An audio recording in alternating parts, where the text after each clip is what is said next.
Trade എടുത്തിട്ടില്ല. പെട്ടെന്ന് sudden ആയിട്ട് ഇവിടെ നോക്കിയാൽ മനസ്സിലാവും 9:35 ആയപ്പോൾ ഈ ക്യാൻഡിൽ അതുപോലെ ഒന്ന് വലിയൊരു സെൽ ഓഫ് വന്നു. ഈ സെൽ ഓഫ് വന്ന് നമ്മുടെ മാർക്ക് ചെയ്തിരിക്കുന്ന ആ സപ്പോർട്ടിൻ്റെ ലോയെ ബ്രേക്ക് ചെയ്തു. സപ്പോർട്ടിൻ്റെ ലോയെ ബ്രേക്ക് ചെയ്യുക മാത്രമല്ല, ലോയെ ബ്രേക്ക് ചെയ്ത് കൺസിഡറബിൾ പോയിന്റിൽ അത് സസ്റ്റെയിൻ ചെയ്ത് സ്റ്റോപ്പ് ചെയ്യുകയും ചെയ്തു അല്ലേ. അപ്പോൾ ഇത് ശരിക്കും ഒരു സെല്ലാണ്.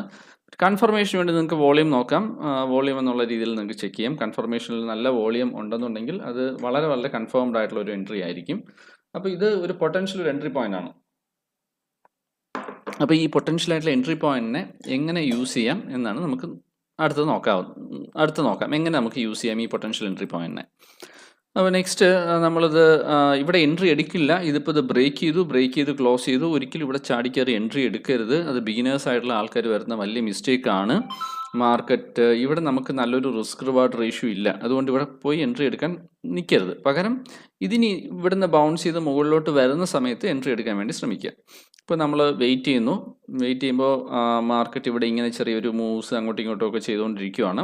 നമുക്ക് ഇതിന് നിയർ ആയിട്ട് ഇതേ ലെവലിൽ വരണമെന്ന് പറയാൻ പറ്റില്ല. കാരണം ഇതിന് നിയർ ആയിട്ടൊരു ലെവലിൽ വരികയാണെങ്കിൽ, ഫോർ എക്സാമ്പിൾ ഇതിന് വളരെ നിയർ ആയിട്ടൊരു 5 പോയിൻറ്റ്സോ അല്ലെങ്കിൽ ഒരു 10 പോയിൻറ്റ്സോ ഡിഫറൻസിലൊക്കെ വരുന്ന സമയത്ത് നമുക്കൊരു എൻട്രിക്ക് വേണമെങ്കിൽ ട്രൈ ചെയ്യാം. അപ്പോൾ ആ എൻട്രി ലെവലിലോട്ട് ഞാൻ ജസ്റ്റ് ഒന്ന് നീക്കി വയ്ക്കാം. അതായത് ഏകദേശം ഈ ലെവലിൽ വരുവാണെങ്കിൽ നമുക്ക് എൻട്രി എടുക്കാം എന്നുള്ള രീതിയിൽ നമുക്ക് കൺസിഡർ ചെയ്യാം. അപ്പോൾ നമ്മളൊന്ന് വെയിറ്റ് ചെയ്യുവാണ്. ഇവിടെ ഒരു ചെറിയ ഒരു ഫ്ലാഷ് ആയിട്ട് ഇവിടെ വന്നിട്ടുണ്ട്. ഇവിടെ ഒന്ന് പിക്ക് ചെയ്തിട്ടുണ്ട്. ഇത് നമ്മളൊരു എൻട്രി പോയിൻ്റായിട്ട് കൺസിഡർ ചെയ്യാം. ഇവിടെ നമുക്ക് കിട്ടിയില്ല എന്ന് തന്നെ വിചാരിച്ചോളൂ. അതുകൊണ്ട് ഇവിടെ എന്തായാലും ഡെഫിനറ്റ്ലി ഈ പോയിന്റിൽ വന്ന് ടച്ച് ചെയ്തിട്ടുണ്ട്. അപ്പോൾ ഇത് നമ്മളൊരു എൻട്രി പോയിൻ്റായിട്ട് കൺസിഡർ ചെയ്ത് ഇവിടെ നമുക്ക് ഒരു സെൽ പൊസിഷൻ എടുക്കാം. കാരണം മാർക്കറ്റ് താഴോട്ട് വന്നുകൊണ്ടിരിക്കുകയാണ്. ഇവിടെ നമുക്കൊരു സെൽ പൊസിഷൻ എന്ന് പറയുമ്പോൾ ഓപ്ഷൻ ബൈയിൽ നമുക്കൊരു പുട്ട് ബൈ എടുക്കാൻ വേണ്ടി ട്രൈ ചെയ്യാം. ഓക്കെ.